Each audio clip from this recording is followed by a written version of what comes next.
नमस्कार मंडळी. स्टार प्रवाहावर एका नव्या मालिकेची घोषणा करण्यात आली. या मालिकेच्या प्रोमोला प्रेक्षकांचा खूप चांगला प्रतिसाद मिळाला. प्रोमो रिलीज होता काही तासात त्याला 2 मिलियनहून अधिक व्ह्यूज मिळाले. ही मालिका कोणत्या वेळेला सुरू होणार आहे हे अद्याप समोर आले नाही. पण नवीन मालिका सुरू होणार म्हटल्यावर जुनी मालिका प्रेक्षकांचा निरोप घेणार हे गणित फिक्स आहे. आनंदी मालिका सुरू होण्याआधी स्टार प्रवाहावरील एका मालिकेचा पत्ता कट करण्यात आला आहे. मालिकेने तब्बल 3 वर्षांनी गाशा गुंडाळला असून मालिकेचा शेवटचा एपिसोड देखील शूट करण्यात आला. ही मालिका आहे शुभविवाह. स्टार प्रवाहावर दुपारच्या सत्रात ही मालिका प्रेक्षकांच्या भेटीला येते.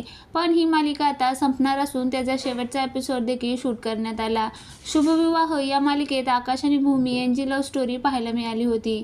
आपल्या कुटुंबाला वाचवण्यासाठी भूमी आणि आकाशच्या आयुष्यात आलेले अनेक चढ-उतार पाहायला मिळाले होते. शुभविवाह मालिकेतील पडद्यामागच्या एका कलाकारानं मालिका संपणार असल्याची पोस्ट शेअर केली. मालिकेच्या शेवटचा एपिसोड शूट करण्यात आला. शुभविवाह ही मालिका 16 जानेवारी 2023ला सुरू झाली होती. गेली 3 वर्ष मालिका प्रेक्षकांचं मनोरंजन करत आहे. ही मालिका आधी रात्री टेलिकास्ट व्हायची, पण नव्या मालिका आल्यानंतर ही मालिका दुपारच्या प्रवाहामध्ये टेलिकास्ट करण्यात आली.